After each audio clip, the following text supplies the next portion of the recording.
Hi, I'm Brittany, here to give you your art fail of the week.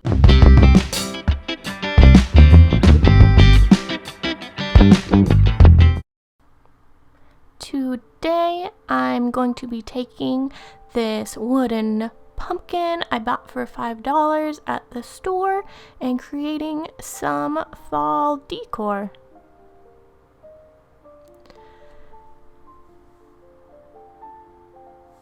So first I'm using my Bob Ross white gesso onto this wooden pumpkin because most wooden surfaces need like a primer layer.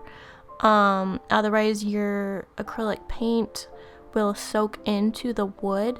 Now this wood was more of like a particle board that was like a smoother texture, so I'm not sure that I would have needed to have this layer, but just to be safe I put on some gesso just so I didn't use a ton of acrylic paint.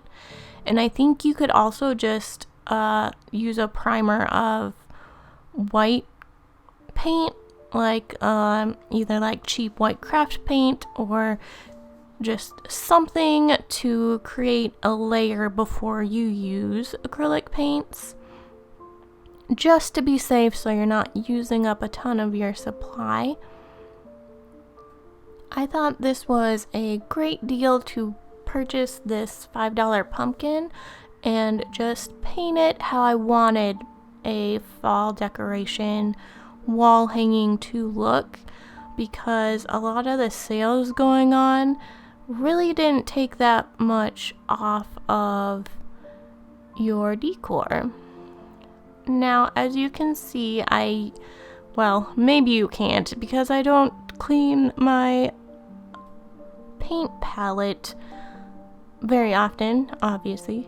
I put some brown, a dark brown, it's almost like a neon orange, and a cream of my Liquitex Basics acrylic paint on my palette, and kind of made a mixture of those different colors to paint onto my pumpkin. Now you can also see I'm kind of leaving it a little streaky with some of the colors, like that dark brown, and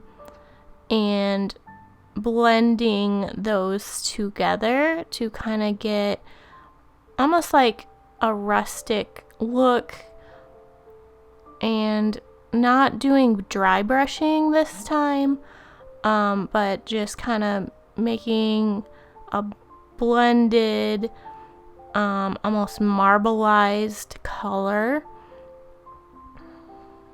And you can do one layer and let it dry and then fix the colors later if you need to, especially if you're a little less skilled at blending your paint. You really have to be fast with this because acrylic paint dries fast and you don't want it to dry before you're done blending your colors.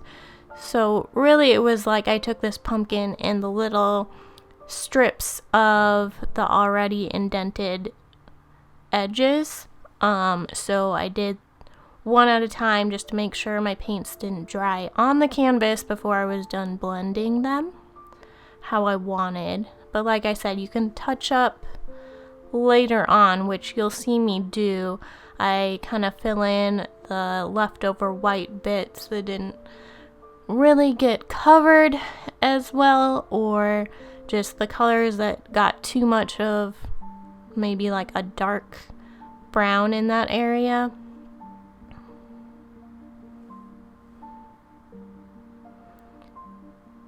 Here is where I'm touching it up.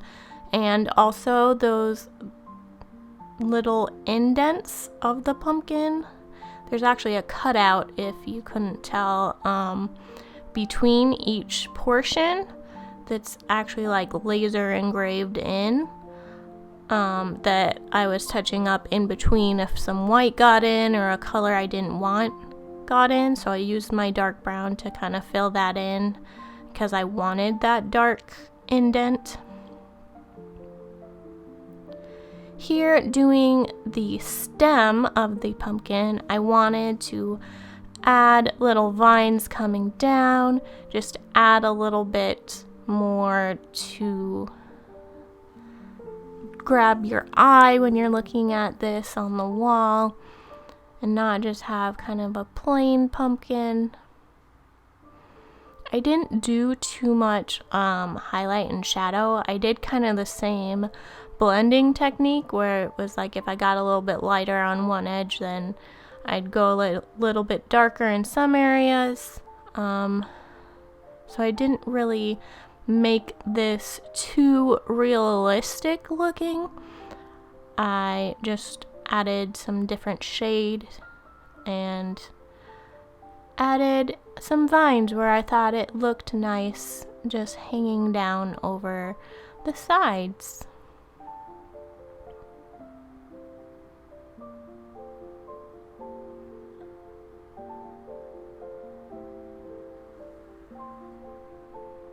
Now here, if you have seen my test of the Posca pens on a wooden canvas, I decided that it would be good to outline my Hello Fall lettering with the orange pastel Posca pen, just so it was a little bit easier writing, because it's more of a pen and not a paintbrush. So then I went in with my paintbrush, tiny point paintbrush, and I filled in with the cream that I had on my palette, because I planned to use the golden shimmery Liquitex Basics paint I had to add a little bit of shimmer to the lettering. You could definitely just use Posca pens, but I wanted to add a little bit of shimmer to make this stand out a little from different angles, and just add that extra little flair to my own design of fall decor. I would say that you maybe need double layer of the Posca pen though. Maybe do like, depending on what you wanted, do like a yellow down first or something, and then do the orange over, just to make it stand out a little bit more. Or you could do like a fine line Sharpie or something afterwards to make your letters kind of stand out a little bit, because it did seem a little bit dull compared to my acrylic paint when I just did the Posca pen. So yeah, just a little tip if you decide to do something like this of your own and you're better at lettering than I am. I definitely freehanded this and messed up a little bit of smudges and stuff when I actually went in with the paintbrush.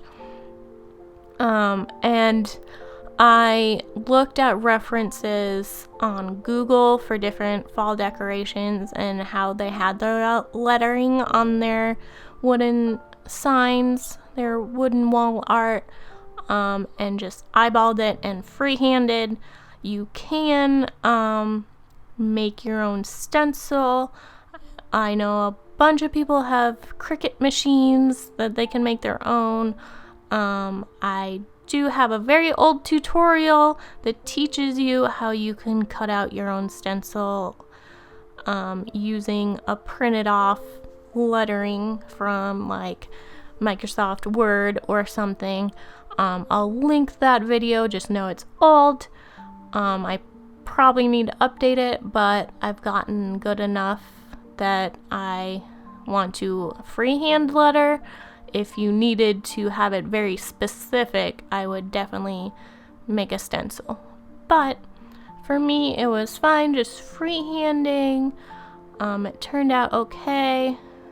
Also, my trick when you do mess up, instantly use a fresh paintbrush with some water on it and clean water, and you can wipe it up before it dries. Hopefully you can see some shimmer here with my gold paint. And I have these little sawtooth hangers that you can add onto any wooden piece. It takes a lot of effort just because you have to pound in these tiny nails that came with this set. As you can see when I pull them out. So just be wary of your fingers when you're putting on your own. But yeah, so here's the final product. I added a little bit of foliage onto the top of mine on my wall. Hopefully this gives you some inspiration for your own crafted fall decor. Please give this video a like if you enjoyed it, and subscribe for more art videos like this, and thank you so much for watching.